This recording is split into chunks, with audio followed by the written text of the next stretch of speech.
আমাদের দেশে ডাক্তার হওয়ার স্বপ্ন, এটা তো শুধু একজন শিক্ষার্থীর একা স্বপ্ন নয়, তাই না? এটা পুরো একটা পরিবারের স্বপ্ন। ওই যে একটা ছোট্ট কুঁড়েঘর থেকে শুরু করে শহরের আনাচে কানাচে লাখ লাখ পরিবার দিনরাত হাড়ভাঙা খাটুনি খাটে শুধু এই একটা স্বপ্ন সত্যি করার আশায়। আজকের এই বিশেষ আলোচনায় আমরা ঠিক এমন একটা বিষয় নিয়ে কথা বলবো যা এই স্বপ্নগুলোর বুনিয়াদের ওপরই সরাসরি আঘাত এনেছে। চলুন একটু গভীরে গিয়ে বোঝার চেষ্টা করি আসলে কি ঘটেছিল। শুরুতেই যে প্রশ্নটা মাথায় আসে, ভারতের পরীক্ষা ব্যবস্থার উপর কি আর চোখ বুঝে ভরসা করা যায়? সম্প্রতি নিট পরীক্ষা বাতিল হওয়া আর রাজস্থানের স্পেশাল অপারেশনস গ্রুপ বা এসওজির তরফ থেকে এই যে এতগুলো গ্রেফতারের ঘটনা ঘটল, তারপর এই প্রশ্নটাই এখন সবথেকে বড় হয়ে দাঁড়িয়েছে। এটা কিন্তু আর ৫টা নিছক গুজবের মতো নয়, এবার সত্যি সত্যি আমাদের পরীক্ষা ব্যবস্থার ভিত্তা একেবারে নড়ে গেছে। একটু তুলনা করে দেখি চলুন, ব্যাপারটা কতটা আনফেয়ার একবার ভাবুন তো। একদিকে রয়েছে সেই সব সৎ ছাত্রছাত্রীদের টানা ২ বছরের দিনরাত এক করা পরিশ্রম। বাবা মা হয়তো জমি বিক্রি করেছেন, নয়তো মায়ের শেষ সম্বল গয়নাটুকু বন্ধক রেখেছেন কোচিংয়ের ফি দেওয়ার জন্য। আর অন্যদিকে মাত্র ২৪ ঘণ্টা আগে ফাঁস হয়ে যাওয়া প্রশ্নপত্রের একটা সম্পূর্ণ অন্যায়্য সুবিধা। এই দুয়ের মধ্যে কি কোনোভাবেই সমতা বা ফেয়ারনেস থাকতে পারে? একদমই না। তো এই পুরো ব্যাপারটা আসলে ঘটল কিভাবে? চলুন প্রশ্ন ফাঁসের ঠিক ভেতরের মেকানিজমটা একটু দেখে নিই। সংখ্যাটা শুনলে চমকে যাবেন। ১২০। হ্যাঁ, ১২০টারও বেশি।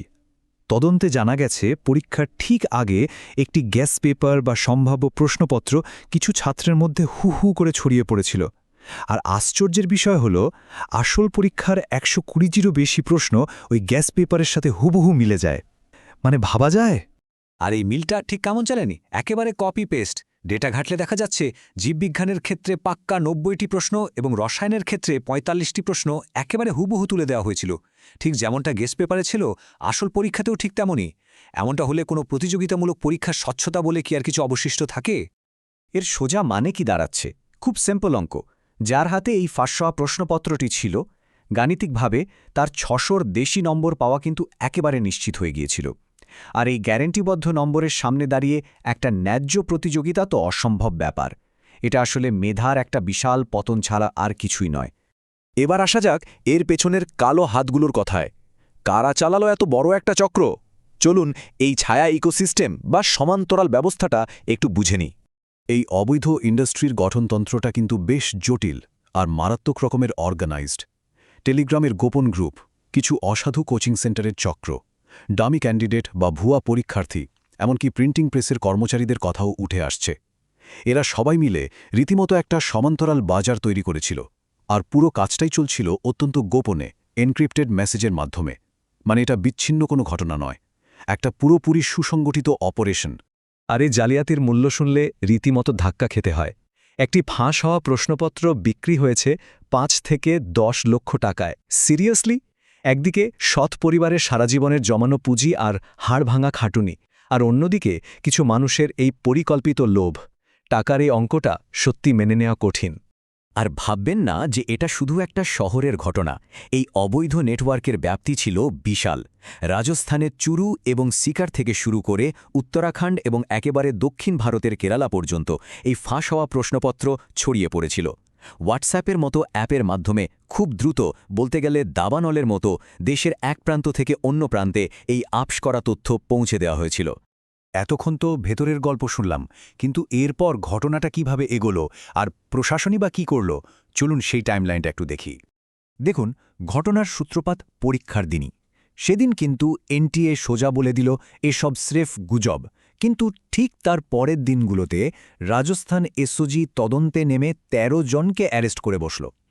এর পরের সপ্তাহগুলোতে ডিজিটাল প্রমাণের ভিত্তিতে যখন রাজনৈতিক মহল থেকে সরকারের ওপর চারপাশ থেকে চাপ বাড়তে থাকে, তখন বাধ্য হয়ে এই ঘটনার তদন্তভার আনুষ্ঠানিকভাবে সিবিআইয়ের হাতে তুলে দেয়া হয়।